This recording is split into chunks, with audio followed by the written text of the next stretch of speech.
Today in the EU, the climate ambitions of the new EU Commission. All eyes are on Teresa Ribera.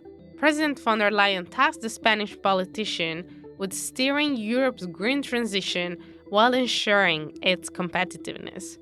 There's a lot of prestige attached to the role, but Ribera sits as one of the few socialists in a predominantly conservative college of commissioners. Commissioners she might have to compromise with during the next mandate.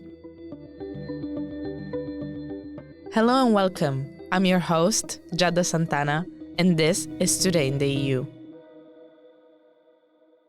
I'm joined in the studio by Donagh Cagney, Environment Hub editor at Euractiv. Hi, Donagh. Hi, Giada. You're in Strasbourg about to leave. We've had an announcement of the College of Commissioners this week. What do you make of the team of nominees leading environment and energy portfolios? Well, it's a lot to take in because there's quite a few different individuals who are going to be working on climate and energy and the environment in the Commission for the next 5 years, assuming they pass the European Parliament hearing, of course. First up, and kind of head of the table, if you like, is Teresa Ribera, who's a Spanish socialist, is a very high-profile politician. She's going to be the executive vice president within the Commission for a clean, just and competitive transition. And she has 3 standard commissioners, if you like, who she'll be relying on to actually make things happen in practice. First of all, there is Dan Jørgensen, who's a Danish socialist. He is going to be the Commissioner for Energy and Housing, which is a new thing. Then on environment, there's Jessica Roswell, a Swedish centre-right politician. She's with the EPP party. Her job title is Commissioner for the Environment, Water Resilience and a Competitive Circular Economy. Let's start from Ribera. As you've said, she's been presented as one of the 6 executive vice presidents. Her mandate encompasses priorities that politically have hardly been merged together. What are they? Yeah, it's a strange merger, and I think it's not something that people were expecting. So over the summer and spring, Ribera has made no secret of her desire for a similar kind of role in the Commission that would focus on climate and a clean, just transition. So exactly like in her title. What she's got is a little bit different. Climate is in there. Industrial strategy is in there. Energy is in there. There's also competition as well, which was a bit of a head scratcher. But the rationale behind it is that basically if we want these large European industrial champions to be able to compete on a global basis, then we need more flexibility in terms of how much money companies are given from the public purse to support them to grow, and also a bit more lax merger rules as well. And I think it's interesting that several politicians in Spain described Ribera as the most powerful commissioner the country has ever had. Es seguramente el mayor peso en una cartera que ha tenido nunca ninguna española. Now, is this true? Do you find this statement accurate? No. I mean, she's clearly one of the most important commissioners in the college for sure.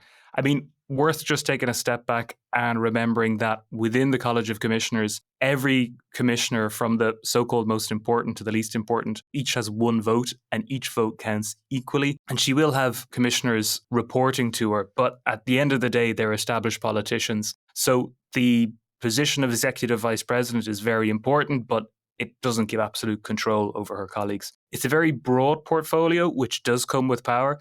But some people are wondering whether she can avoid getting bogged down in some of the details. Competition, for example, is a huge and very high-profile role. I mean, the Vestager, as we know, for the last 5 years has made it her own and has been a very important portfolio with geopolitical considerations into it as well. Ribera shared her vision with us a few months back. How do you see her combining her values, her beliefs, with the mandate that she's been given?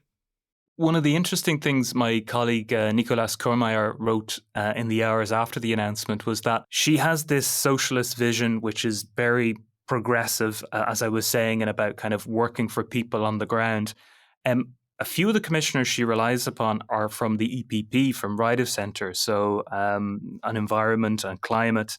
And perhaps she'll need to work with Séjourné, who's from a liberal tradition as well. There is that balance, so that might put a bit of a brake on some of her ambitions. One interesting point is Ribera is very much in favour of this the idea of a just transition. So Hmm. the idea that we decarbonize, but we also make the world and society a fairer and more equal place to be. Historically, socialists are people who were more liberal who wanted to achieve that. One of the things they could do with competition law was to be a kind of a trust buster, break up these big companies that have too much market power, give power back to the consumer, to the ordinary, Joe Soap on the street. Hmm. Whereas the task she's been given is to allow more of these kind of giant corporates to exist. And how she will marry those two conflicting objectives will be really interesting to watch.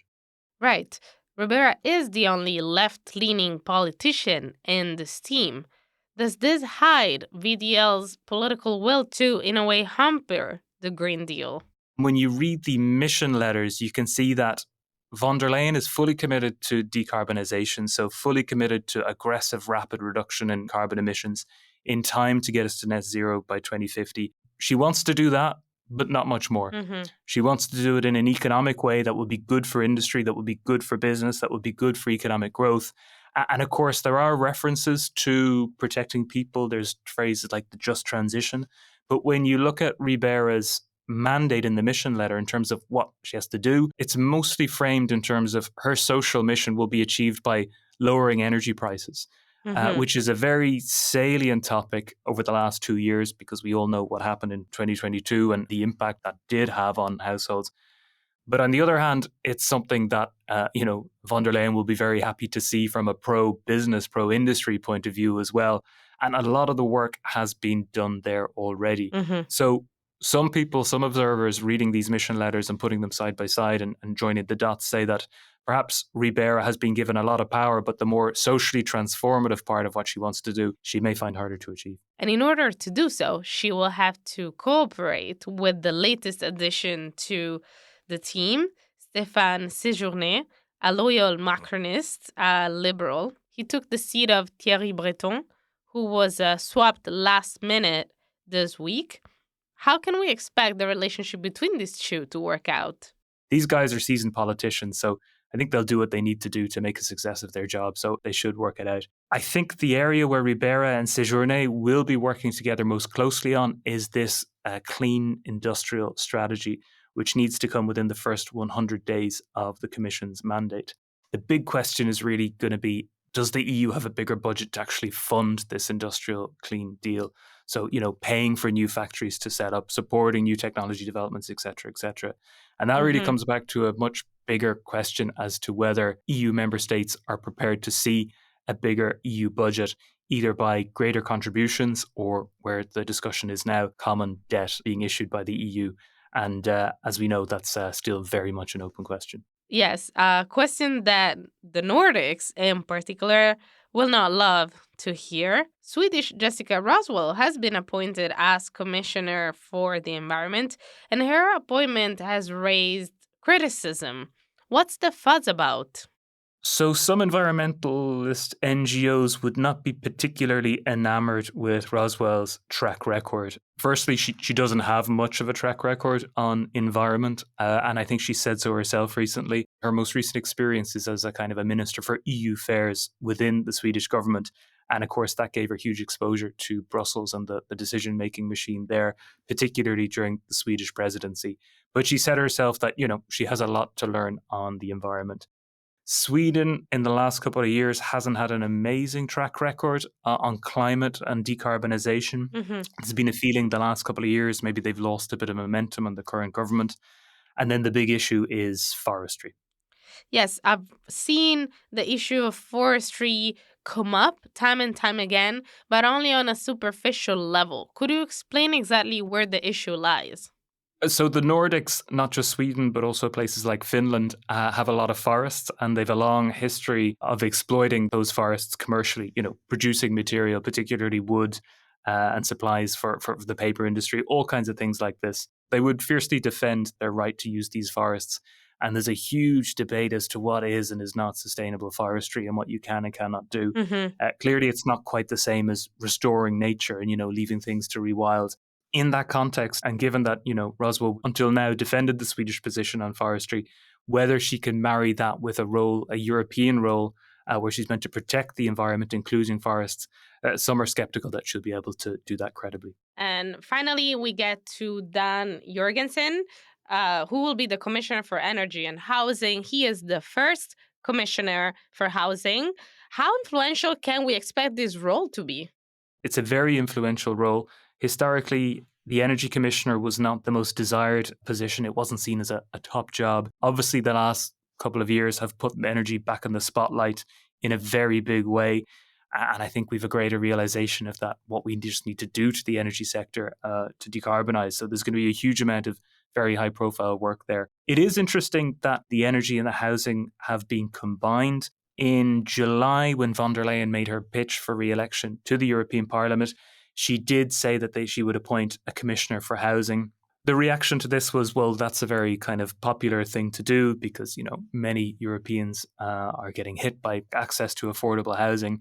But at the Right. same time, there's only so much the Commission can do. So the way she's done it is to merge it with two. So Dan Jorgensen will have a DG Energy, so the civil servants working. There won't be an equivalent DG for housing, but there will be a kind of a special task force, I think they call it.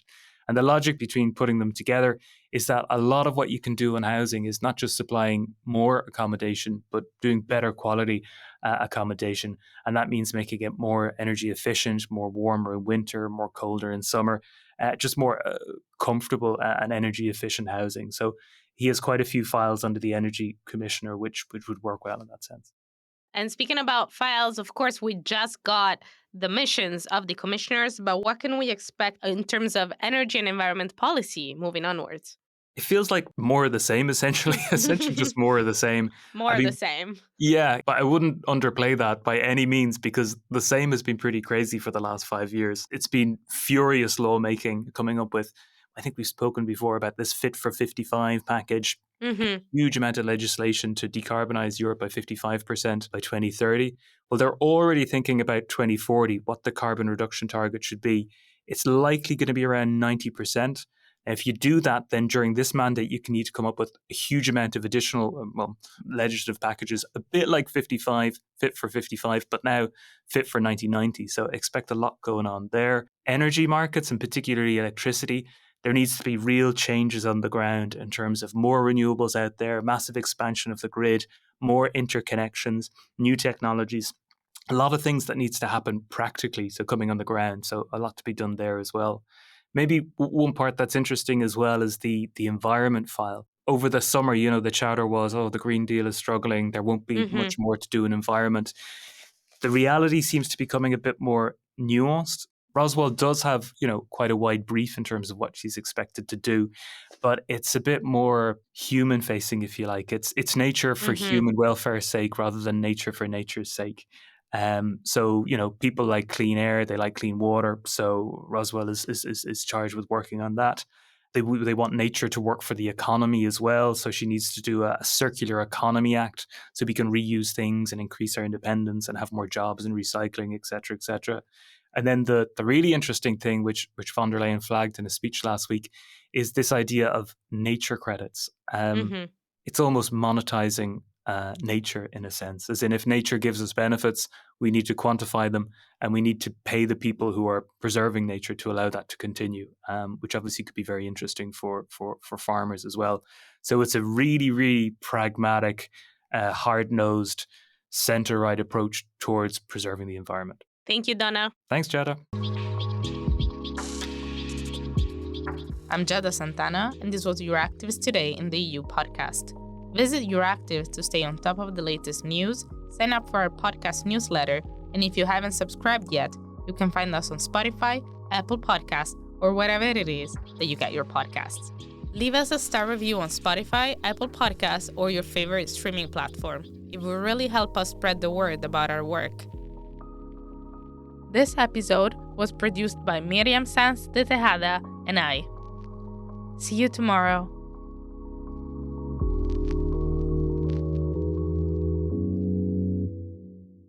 As part of our commitment to accuracy, inclusion, and transparency, Euractiv is part of the Trust Project.